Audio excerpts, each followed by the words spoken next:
maybe some way to kind of disengage. I was thinking Atlas. I was thinking Atlas as well, maybe even a Lolita, but Kufra I think is an interesting blend of both, right? It's still spatial denial, but the playmaking capabilities could be the difference in this game.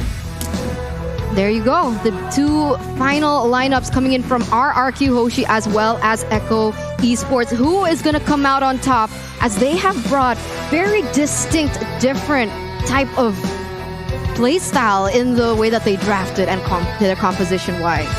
Yeah, and honestly, if they want to be playing for the later stages of the game, that's absolutely something that Echo can do. However, as we saw in our previous matchup of RRQ Akira up against the Valley, that Claude can make all the difference, including that Benedetta with a Petrify. So let's jump right into it. The Land of Dawn awaits us here as one of these teams are going to be walking away feeling real good about themselves. Is it going to be from the Philippines or Indonesia?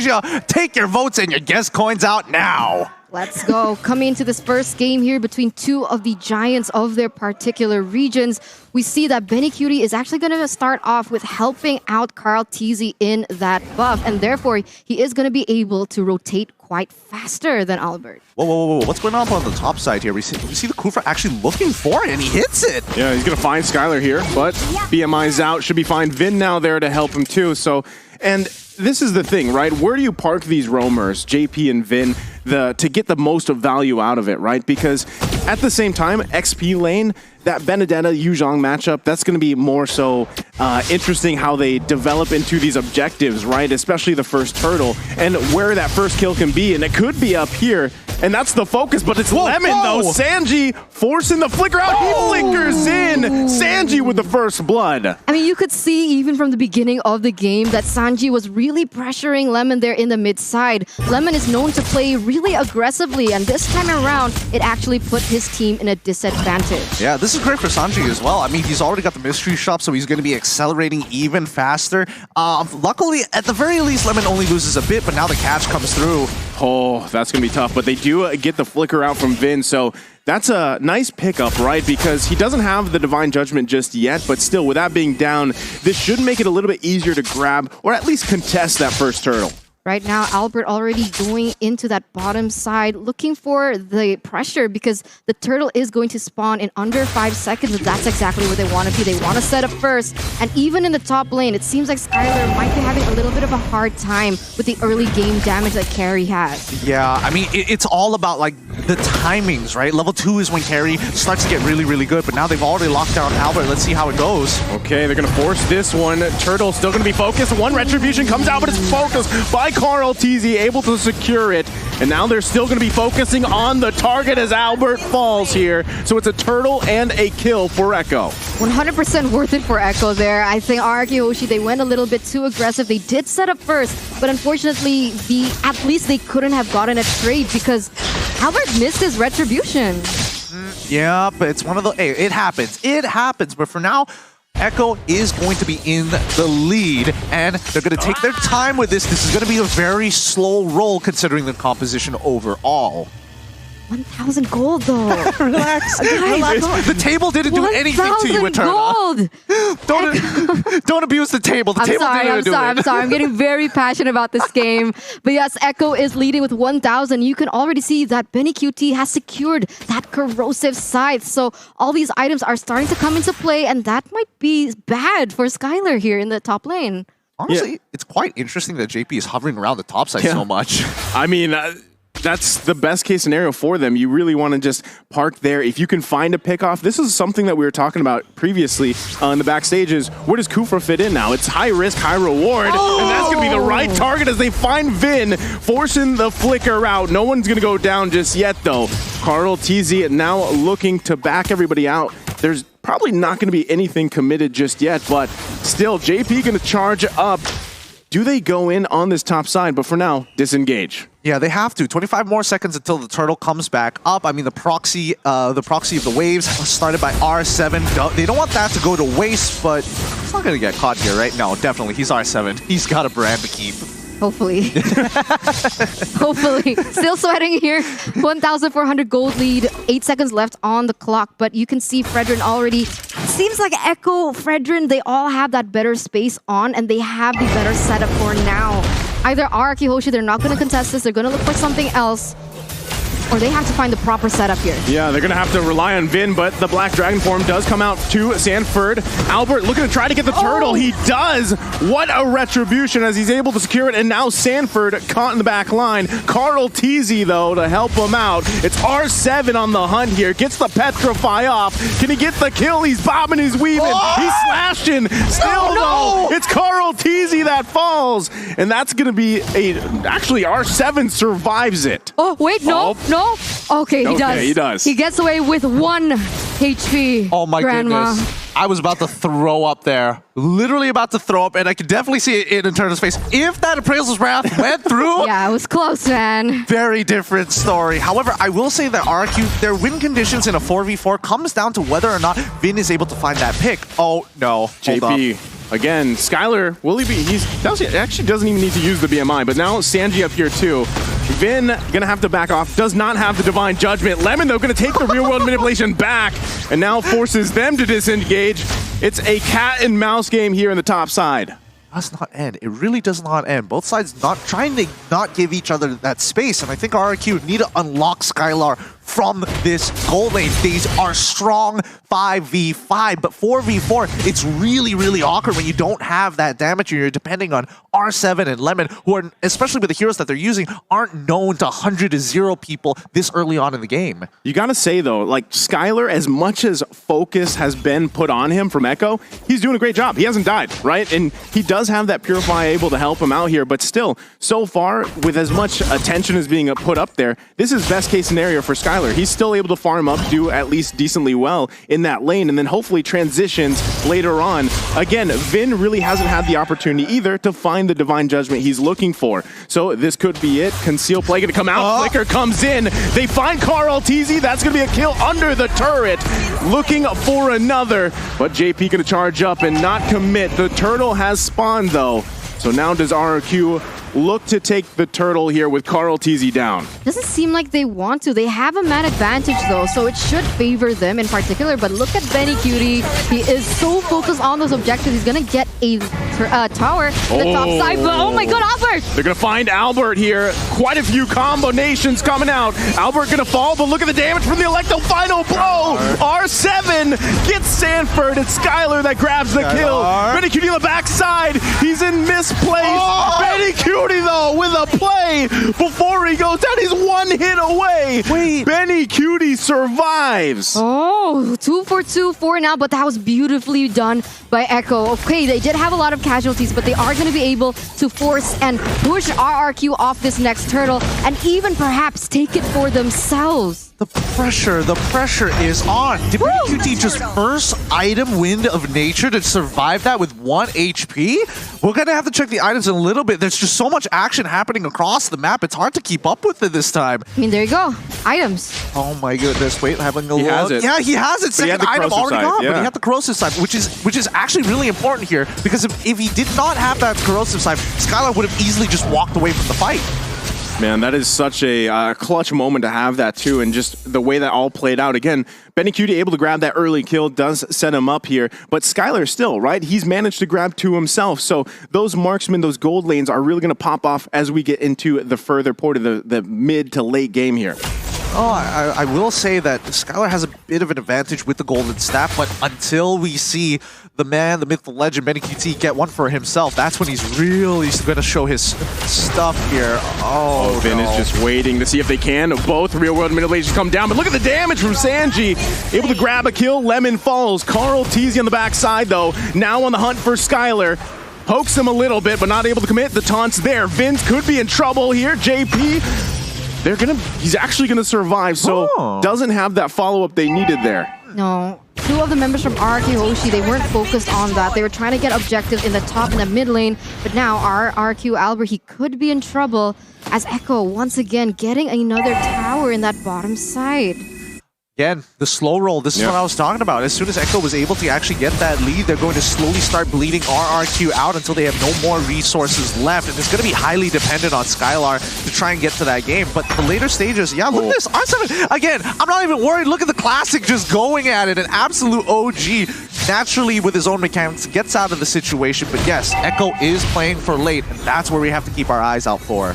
But even then, Sanji's already popping off with that damage. I mean, he doesn't even have any damage items per se, right? He has the frozen, the Ice Queen wand, and he also has the Enchanted Talisman, so more cooldown, more to utility. But even then, the damage already felt, and even Lemon was taken out before that. So very well played by Echo in terms of that team fight, as now both teams are going to start centering and focusing on the next objective, and that is going to be the First Lord. Well, I don't want to be that guy that said, you know, Lemon's taking all that damage and died, but that was kind of on him for the most part. Well, I mean, either way, both teams here in a good position for this First Lord. I think it's just going to be juggled around a little bit as both teams do the Lord dance, as we've seen many times before. But still, there's the golden staff pickup for Benny Cutie here. So if he can get in that range that he needs to be, this could be a very bad position for RRQ to fight in.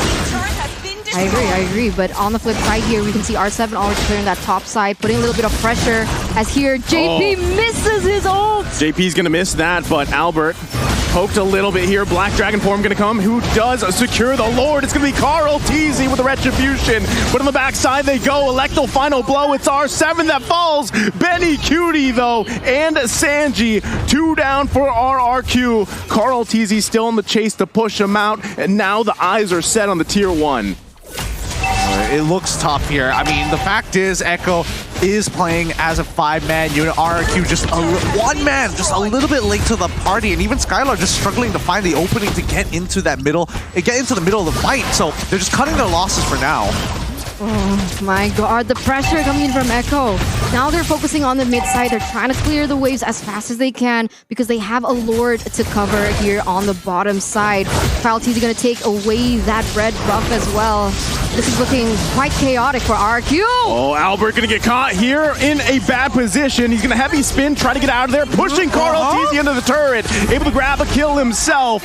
Albert with a pickup. They lose that turret, though. Does Echo press the situation here? JP gonna jump in, finding Albert. Rear world manipulation gonna come down from Lemon, forcing Echo back a little bit here. Black Dragon form committed. It's Albert, one hit away as he goes down from Benny Cutie. Lemon falls too. JP into the deep of the base, but R7 with a massive play. Electo final blow committed as 3 fall for Echo. Oh my god. What was that sound, Gideon? What a I mean, there's just so many moments. Gideon sound. It's still...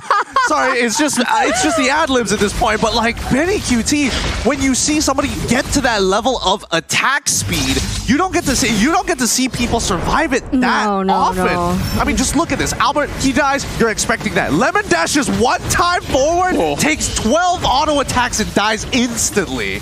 And look at this, Vin also taking so much damage, but this is the masterpiece. R7 able to deal out so much damage there in the bot side, and even buy enough time for RRQ Hoshi to kind of recalibrate themselves into this next part. But we're going to take a little look into the items first.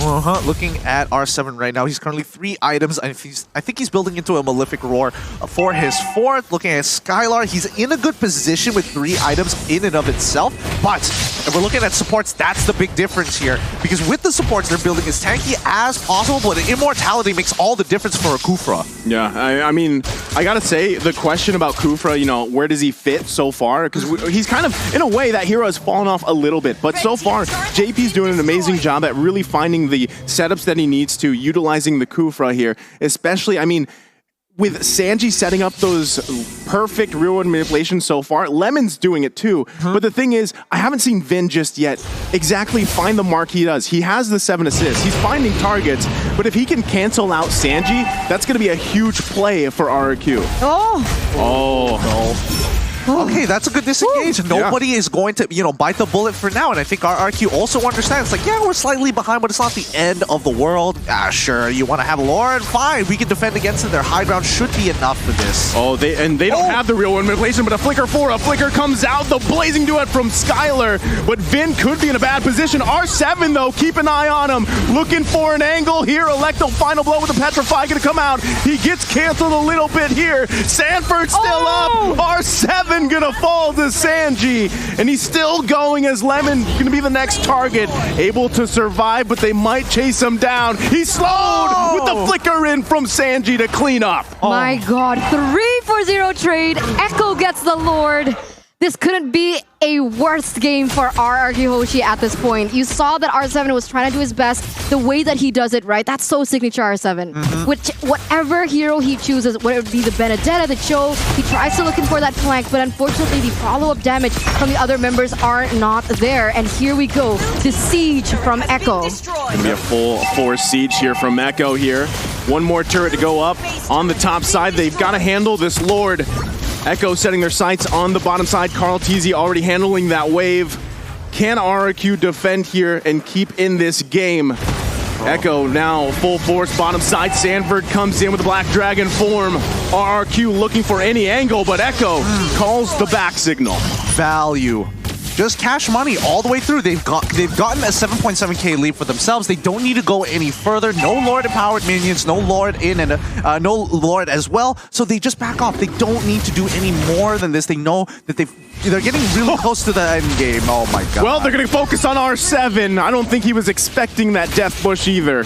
Oh, that's so cheesy. It always works. It works every single time. Everybody forgets about the bottom and top rush, and this time R7 has to pay the price. Right now, when we're talking about this Kufra, there is, I mean, in previous metas, we have seen Kufra play into the Kaja because it doesn't allow Kaja to get away after the Divine Judgment. Oh man, Echo looking to end the game here as both real-world motivations come down across from each other. Lemon and Sanji, still no commitment yet on that crystal from Echo. Anybody else getting bombing run vibes just to be like, just to show dominance? It's like, yeah, I can mess with you too. I can tap faster. Man, 8,000 gold lead for Echo up until this point, and the damage dealt is mostly coming in from Sanji. So that's why I love the Give in this current meta. I love it because you don't have to build too much damage. You can build for utility. You can build something like the Brute Force Breastplate, but still have as much damage as all the other members. Well, I mean, it depends on the person. I'm more of a Farsa kind of guy. Oh, Yeah, okay. I like both, but you know, Gord number one. But going back to it, did you see the discrepancy in the damage dealt? Right, you typically when you see that Valentina picked up against a Eve, you kind of expect them to be in the same ballpark, but it was a huge difference, and that's just the fact that Lemon hasn't been able to get in range to even take that ultimate or use it the way he wants to. And that is also a big part because of the fact that they have Sanford, right? Yeah. That was the problem. They picked up Sanford, so even if the Valentina wanted to take the real-world manipulation, it could be a little bit more difficult because of the damage input that he's taking from Sanford himself. And on that note as well, that's the thing about Lemon, dude. That's what caught me a little bit surprised because Lemon's great when he gets it. He's like a double-edged sword for RRQ. When he plays great, he plays great. But if not, look at his KDA. Look. 0.55. Everybody has their day, right? Knowing Lemon and seeing his career over many, many seasons and many, many M series. Oh God! Oh man, R7 gonna just be deleted once again. Death Bush, but this time in the mid lane, Sanford forcing everybody back. The Black Dragon form, and just like that, Echo grabs himself another Lord. Oh, that's so brutal. This Kufra is just getting so much more value than I was expecting. I feel like now is the time to respect the Kufra. Prior to this, they should have absolutely disrespected JP. Like, what was he really going to do? And the fact that they did have R7 on Benedetta, maybe they could have made some play towards the mid lane like Takashi did against the Valley. So that's what I'm hoping to see. But right now, Echo, they've got all the marbles in their court, and they're just going to slowly lob them down one by one until this crystal breaks. Look at JP charging up once again. Not going to commit to that, though. Lord here in the middle lane of the base of RRQ. They're going to set it up. Lemon with the real-world manipulation. JP going to go in, finds a couple of targets, but has to get out of dodge as well. It's Albert taking the brunt of damage. It's R7 that falls again, though. Echo still pressing the situation here, looking to end the game as Vin falls and they find another. Benny Cutie free firing in the backside, and now it's going to be the crystal worked on. Echo takes the game against RRQ. Clean from Echo from the Philippines. That was so beautiful to watch at the end. The damage coming in from that carry was just so terrifying. It was disgusting at that point. It is. You can literally see the light wheels just overlapping each other because there's so many auto attacks. Sometimes there's 2 in 1. You never really know. But don't worry, RRQ fans. One loss doesn't mean the end of the world. Nobody gets knocked out. Don't worry, Eterna. No one's getting knocked out. If you heard the fist bump on the table, that was Eterna.